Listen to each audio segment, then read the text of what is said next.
Hello ladies and gentleman, இன்றைக்கி எந்த டாப்பிக்குள்ளே நம்ம ஜேர்னி பண்ண போகிறோம் அப்படின்னா, இது ஒரு பர்சனுடைய பயோகிராஃபி. இந்த ஸ்டோரி கேட்டிங்கன்னா மோட்டிவேஷனுக்கே மோட்டிவேட் ஆகும். ஸோ அந்தளவுக்கு ஒரு இன்ஸ்பைரான ஸ்டோரி தான் இது. உலகத்திலேயே அதிகமான ஃபாலோவர்ஸை வச்சுட்டு ஃபஸ்ட் இடத்துல இருக்கிற ஒரு பர்சன், 622 மில்லியன் ஃபாலோவர்ஸ் இன்ஸ்டாகிராமில். இந்த பர்சனுடைய நேமில் அவங்க கண்ட்ரியில் ஒரு ஏர்போர்ட் இருக்குது. நம்ம பிறந்ததுக்கப்புறம் நமக்கு ப்ராப்ளம் இருக்கலாம், பட் பிறக்கிறதே ஒரு ப்ராப்ளமாக இருக்குது இந்த குழந்தைக்கு. ஸோ நான் பேசும்போது தெரிஞ்சிருக்கும், நீங்களும் தம்ப்நெயில் டைட்டிலில் பார்த்துருப்பீங்க. The one and only CR7 அப்படின்னு சொல்கிற கிறிஸ்டியானோ ரொனால்டோவை பற்றி தான் பார்க்க போகிறோம் இந்த வீடியோவில். வாங்க வீடியோக்குள்ளே போகலாம். ஒரு அம்மா ப்ரெக்னெண்ட்டாக இருக்காங்க, ஹாஸ்பிட்டலுக்கு போகிறாங்க. போகும்போது டாக்டர்ஸ் கேட்குறாங்க, என்ன செக் பண்ண வந்திருக்கீங்களான்னு கேட்குறாங்க. இல்லை, இந்த கருவை கலைக்க வந்திருக்கேன் அப்படின்னு சொல்கிறாங்க. என்னாச்சு, ஏன் கலைக்கிறீங்க, உங்களுக்கு மேரேஜ் எதனா ஆகலையா அப்படின்னு கேட்குறாங்க. இல்லை, மேரேஜ் ஆகிடுச்சி, 3 குழந்தைங்க இருக்காங்க, அவங்களுக்கே சாப்பாடு போட முடியல, ரொம்ப பாவர்ட்டியில் இருக்கோம், நாங்கள் ரொம்ப வறுமையில் இருக்கோம். இந்த குழந்தைய வெளியே வந்தால் இதுக்கு எங்களால் ஒழுங்காக பார்த்துக்க முடியாது, ஸோ இந்த குழந்தைக்கு கஷ்டம் கொடுக்குற மாதிரி ஆகிடும் அப்படின்னு சொல்லிட்டு அந்த அம்மா சொல்கிறாங்க. அந்த டாக்டர் சொல்கிறாங்க, இல்லை, நீங்கள் குழந்தைய பெற்றுக்குங்க, உங்களுக்கு சப்போர்ட் பண்ண முடியும், அந்த குழந்தைக்கு சப்போர்ட் பண்ண முடியும், நீங்கள் தைரியமாக இருங்க அப்படின்னு சொல்கிறாங்க. அவங்க ஹஸ்பண்டும் சரி பெற்றுக்கோ, நம்மளால் சப்போர்ட் பண்ண முடியும், நம்ம கஷ்டப்பட்டு எப்படியாச்சும் வளர்த்துடலாம் அப்படின்னு அவங்க ஹஸ்பண்டும் சொல்கிறாங்க. இந்த அம்மா கத்தோலிக்க அந்த மூமெண்ட்டில் இருக்காங்க. ஸோ அது ஒரு காட் கொடுத்த கிஃப்டாக நினச்சிட்டு குழந்தைய பெற்றுக்கிறாங்க. February 5, 1985 அந்த குழந்தை பிறக்குது. அந்த குழந்தை பிறந்த 36 வருஷத்துக்கு அப்புறம் ஒரு ப்ரெஸ் மீட்டில் 2 கொக்கோ கோலா பாட்டில் இருக்குது, அதை ஓரம் தள்ளி வச்சுட்டு ஒரு வாட்டர் பாட்டில் வைக்கிறாராங்க. சொல்லாமல் சொல்கிறாரு, கொக்கோ கோலா குடிக்காதீங்க, தண்ணி குடிங்கன்னு சொல்லிட்டு சொல்லாமல் சொல்கிறாரு. அந்த ஒரு சின்ன ஆக்டுக்கு அப்புறம் 29,000 லாஸ் ஆகிருக்கு அந்த சீசனில். அப்போது எவ்வளோ பவர்ஃபுல்லாக அந்த மேன் இருந்திருந்தால் இந்த மாதிரி நடந்திருக்கும். கிறிஸ்டியானோ ரொனால்டோ போர்ச்சுகீஸ் ஐலாண்டில் ஒரு சின்ன கிராமத்தில் ஒரு சின்ன ஃபேமிலியில், சின்ன வீட்டில், மிடில் கிளாஸ்ன்னு சொல்ல முடியாது, ரொம்பவே பாவர்ட்டியில் தான் வளர்ந்துட்டு வந்துட்டுருக்காரு. சாப்பாட்டுக்கே ரொம்ப கஷ்டம். அப்போ இந்த கார்டனிங் ஒர்க்லாம் பண்ணிகிட்ருக்காரு, தினக்கூலி மாதிரி ஒர்க்லாம் பண்ணுறாரு. எவ்வளோ தான் நல்ல மனுஷனாக இருந்தாலும், எவ்வளோ தான் சம்பாதிச்சாலுமே அது சரக்கடிக்கிறதுக்கே செலவு பண்ணிடுறாரு. Because is an alcoholic. அம்மா குக்காக இருக்காங்க, அப்புறம் க்ளீன் பண்ணுற ஒர்க்லாம் பண்ணுறாங்க. ஸோ அம்மா தான் ஃபேமிலி ரன் பண்ணுற மாதிரி சுச்சுவேஷன் இருக்குது.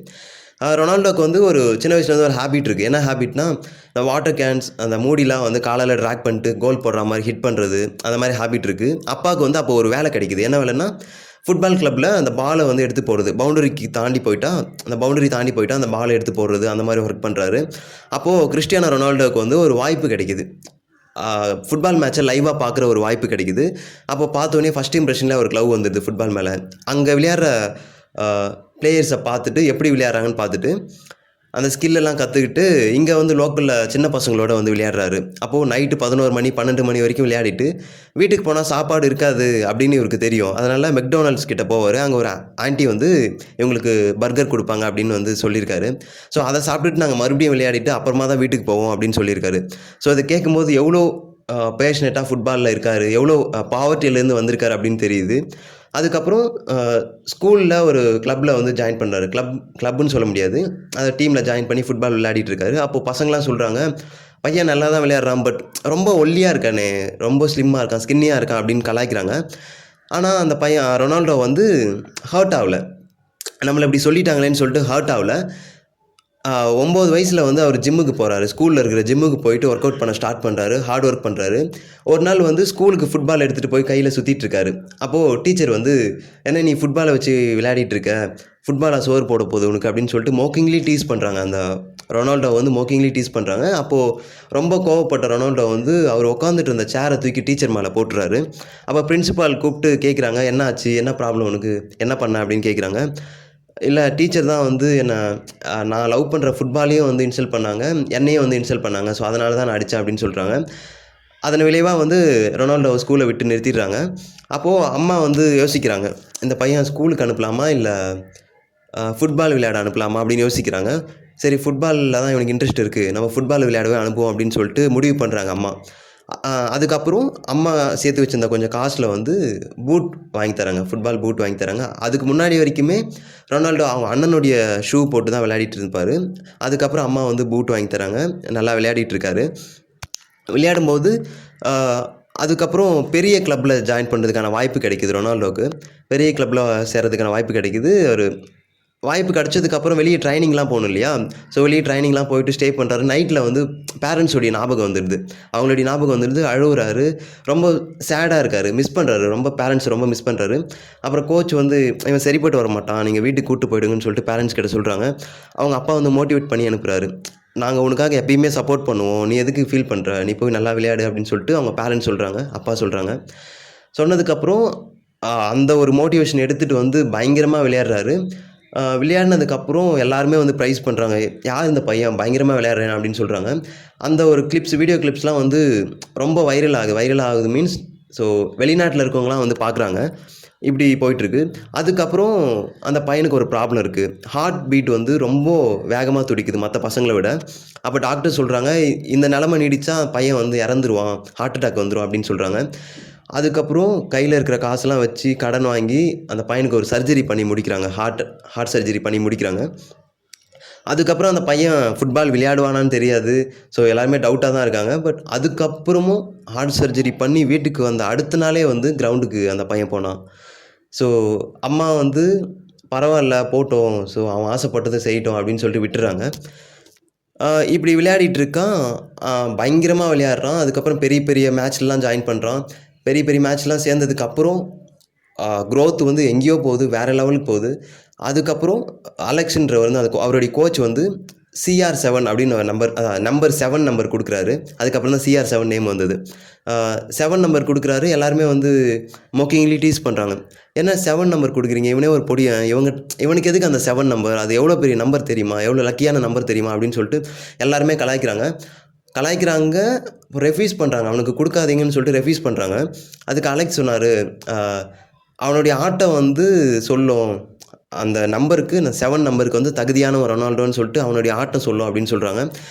அதுக்கப்புறம் அவர் சொன்ன மாதிரியே ரொனால்டோ வந்து ப்ரூவ் பண்ணிட்டாரு. ஸோ இந்த 7 நம்பருக்கு வந்து நான் தகுதியானவன் அப்படின்னு சொல்லிட்டு அதுக்கப்புறம் CR7 சொல்லிட்டு அவருக்கு நேம் வருது. அவர் பயங்கரமாக ஒரு தேனி மாதிரி வேகமாக ஃபாஸ்ட்டாக விளையாடுறத பார்த்துட்டு லிட்டில் பீன்னு சொல்லிட்டு அந்த பிளேயர்ஸ்லாம் வந்து நேம் வைக்கிறாங்க, ஒரு செல்ல பேராக வைக்கிறாங்க. இந்த மாதிரி போயிட்டுருக்கு.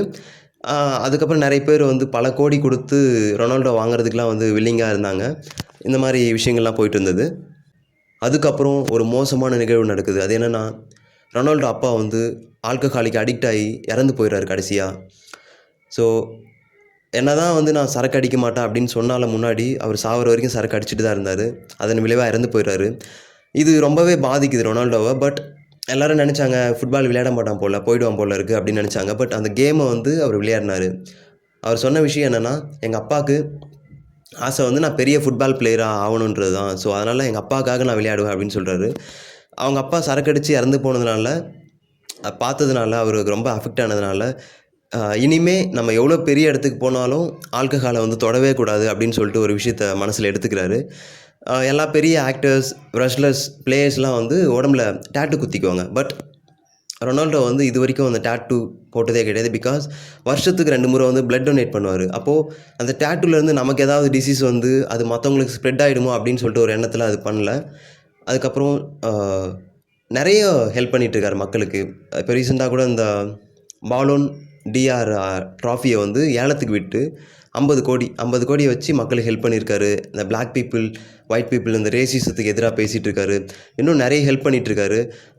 அம்மாவுக்கு வந்து பிரஸ்ட் கேன்சர் வந்து ஹாஸ்பிட்டலில் அட்மிட் பண்ணுறாங்க. அங்கே வந்து அதுக்கான ட்ரீட்மெண்ட் இல்லை. அதுக்கப்புறம் ரொனால்டோ பெரிய ஆளாக வந்து அதே ஊரில் பெரிய பெரிய பில்டிங் கட்டி பிரஸ்ட் கேன்சருக்காக தனியாக ஒரு ட்ரீட்மெண்ட்டுக்காக அவர் சொந்த செலவில் வந்து பண்ணி கொடுத்தாரு. ஸோ இந்த மாதிரி நிறைய ஹெல்ப் பண்ணிகிட்ருக்காரு மக்களுக்காக. இன்னும் பேசணும்னா ரொனால்டோ பற்றி ரொம்ப பேசிகிட்டே போகலாம். அதுக்கப்புறம் வந்து மெஸ்ஸி, ரொனால்டோ இந்த மாதிரி போட்டிலாம் வந்துட்டு இருந்தது. நம்ம ஊரில் எப்படி தளபதியோ அந்த மாதிரி மெஸ்ஸி, ரொனால்டோ அந்த மாதிரி போயிட்டு இருந்தது. பட் எவ்வளோ பேர் வந்தாலும் ரொனால்டோவை பீட் பண்ணுறதுக்கு யாருமே இல்லைன்னு தான் சொல்லணும்.